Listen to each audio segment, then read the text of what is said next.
Welcome to the first part of the video introduction to Module 6. We'll start with section 6.4, which tells us about the distribution of the sample mean. Before we get started, I just want to review notation. The standard deviation of the population is sigma. The standard deviation of the sample is S. And also quickly remind us what we mean when we talk about the sampling distribution for means. Remember, we have a population that we're interested in learning about, and there's some quantitative variable that tells us something we want to know about that population. That variable will have a mean, mu, in the population, and a standard deviation, sigma. Now, if we take random samples from the population, many samples, and for each one calculate the sample mean x bar, the sampling distribution will be the distribution of those sample means. So the central limit theorem for the sample mean tells us what that sampling distribution is like. First thing it tells us is that the standard error for the sampling distribution of x bar is given by the formula standard error equals sigma, that's the population standard deviation, remember, divided by the square root of the sample size n. It also tells us that if n is sufficiently large, then the sampling distribution for the sample mean x bar has a normal distribution. It's centered at the true value of the parameter that we're estimating, mu, and has the standard error given by the formula above. And sufficiently large sample size, when we're working with a normal distribution, is n greater than or equal to 30. If we had a really, really skewed distribution, it might need it a little bit larger, but the cutoff we use in the textbook is 30. So, similar to what we did in section 5.2 in the textbook, if we know the population standard deviation sigma, then we can use a normal distribution to make a confidence interval. Our sample statistic would be x bar. We'd add and subtract an appropriate z star to give us the level of confidence we want times the standard error, sigma over the square root of n. And we could also use a standardized test statistic based on a normal distribution to do hypothesis testing. Z equals sample statistic x bar minus the hypothesized value of the mean, mu sub 0, divided by the standard error, sigma over the square root of n. And this would all be great if we knew the population standard deviation. We have a challenge, though. If we don't know the mean of the population, how would we know the standard deviation? We don't know where the distribution is centered. How would we know how much the data vary around that center? It just doesn't make sense. The fact that we don't know all about the population is the reason why we're taking a sample. Once we take the sample, we can calculate the mean and the standard deviation of the sample. We'll use our sample mean x bar as our estimate of mu, and our sample standard deviation s as our estimate of sigma, the population standard deviation.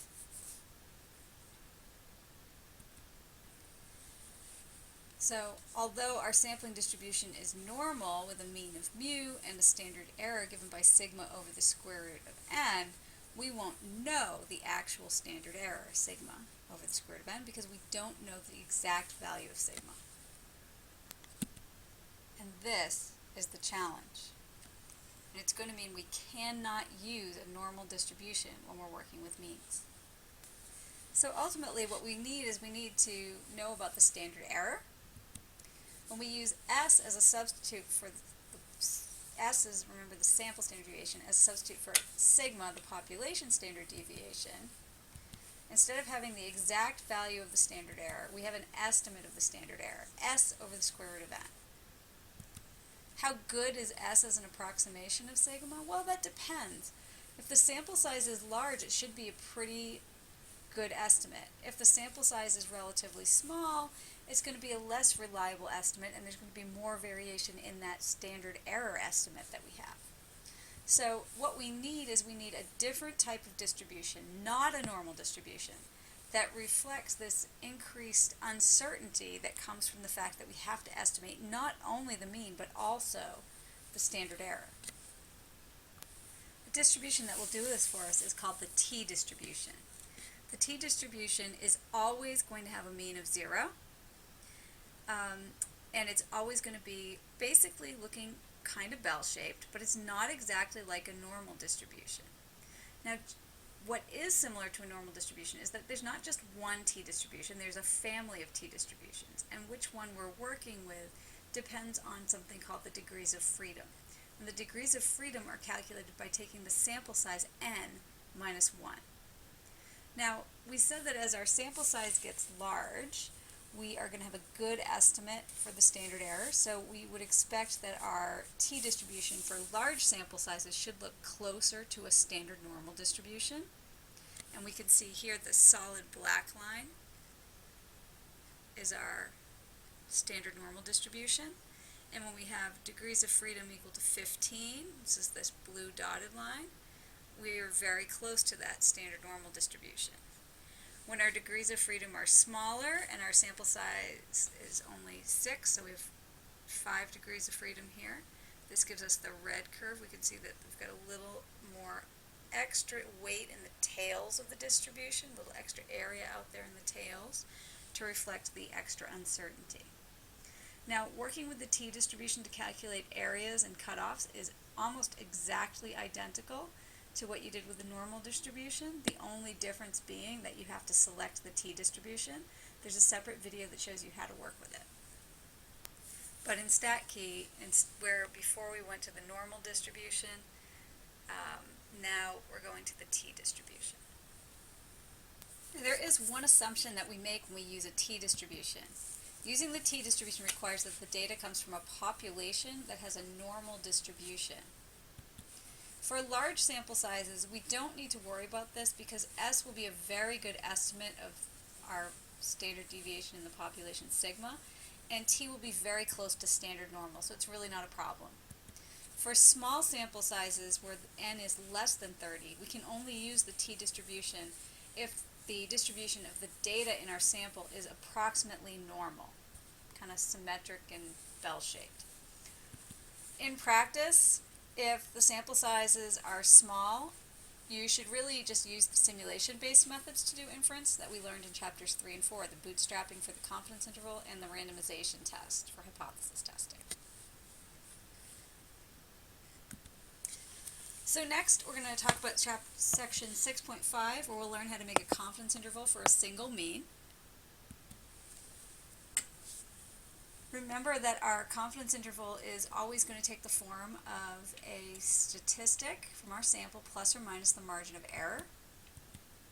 If the population is approximately normal, or if the sample size is large, then a confidence interval for mu can be found using the t-distribution with the formula x bar, that's our sample mean, plus or minus t star, which is going to come from StatKey and be chosen to give us the level of confidence we want, times the standard error, s over the square root of n.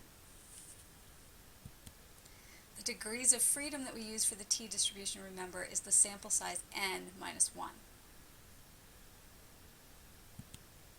Let's do a quick example. Gribbles are little marine bugs that like to eat wood, and a sample of 50 gribbles finds that the average length is 3.1 millimeters in the sample with a standard deviation of 0.72 millimeters. We want to make a 90% confidence interval for the average length among all gribbles, and the first thing we're going to do is figure out what the correct value of t star is to use in our confidence interval. Now to find t star, we're going to need to use StatKey, and we're going to need to use a t-distribution, and it's going to be important to know the number of degrees of freedom that we have. Degrees of freedom, remember, are n minus 1. Here that's 50 minus 1 gives us 49 degrees of freedom. So let's go to StatKey and find our t star for 90% confidence. Okay, so here we are in StatKey, and to find our t star, we go to the theoretical distribution for the t. We need to enter our degrees of freedom, which we said are 49. And then for 90% confidence, I need to put 90% in the center here. So I'm going to click to tail, change the area in the center to 90%, 0.90, And so my cutoff down here is 1.677. That's my T star. Okay, so the T star is going to be 1.677. Next, we want to find the standard error.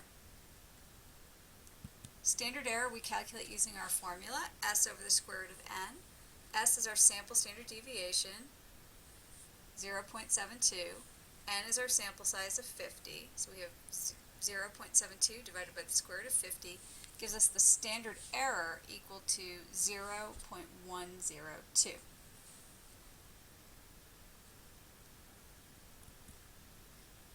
Now if we wanted to actually calculate the 90% confidence interval in the situation, we'd be using our formula, x bar, sample mean, plus or minus t star, which we found earlier, times the standard error, s over the square root of n. We know our sample mean, x bar, is 3.11 millimeters, so here's our, that goes in here. Our t star we found was 1.677, and then our standard deviation of the sample, 0.72, divided by the square root of the sample size, gives us a confidence interval of 2.929 up to 3.271.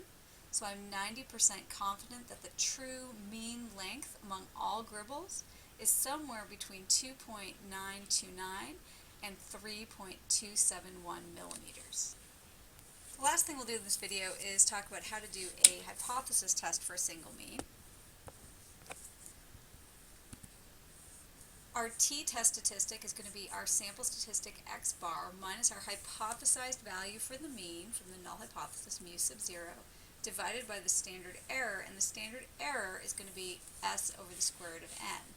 Now because we have to estimate the standard deviation with s, this doesn't have a z standardized test statistic, it has a t-test statistic, and we are going to be finding the p-value using the area in the appropriate tails beyond our standardized test statistic t in a t distribution with n-1 degrees of freedom. We also have to remember that we should only use a t-test if our population is approximately normal or if the sample size is large. We shouldn't use it otherwise. We'll do an example with Chips Ahoy. Chips Ahoy claims that they have 1,000 chips in every bag. Do we believe their claim? A group of Air Force cadets bought bags of Chips Ahoy cookies from all over the country to verify this claim. They had counted the number of chips in 42 bags. In their sample, they found a sample mean of 1,261.6 chips, a sample standard deviation of 117.6 chips. We said they had a sample size of n equals 42, and we want to know if this gives evidence that there are, on average, more than 1,000 chips in each bag. We start by writing appropriate hypotheses, that mu is equal to 1,000 chips per bag would be our null, and that it's greater than 1,000 chips per bag is our alternative. Next, we calculate our standardized test statistic.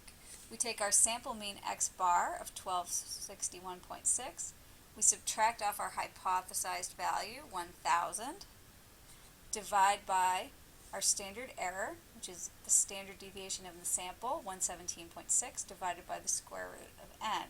And it gives us a sample statistic, a standardized test statistic of 14.42. Now to measure the strength of this standardized test statistic as evidence against the null hypothesis, we're going to need to find a p-value with stat key. We're going to use a t-distribution with 41 degrees of freedom to do it. So we go to the t-distribution, enter our 41 degrees of freedom. This is a right-tailed test, so we use the right tail option, and set our cutoff at our standardized test statistic, 14.42. And now our p-value is given here at 0. Our p-value of 0 gives us very strong evidence to reject the null hypothesis, which means that there is strong evidence that the mean number of chips per bag of Chips Ahoy is greater than 1,000 chips.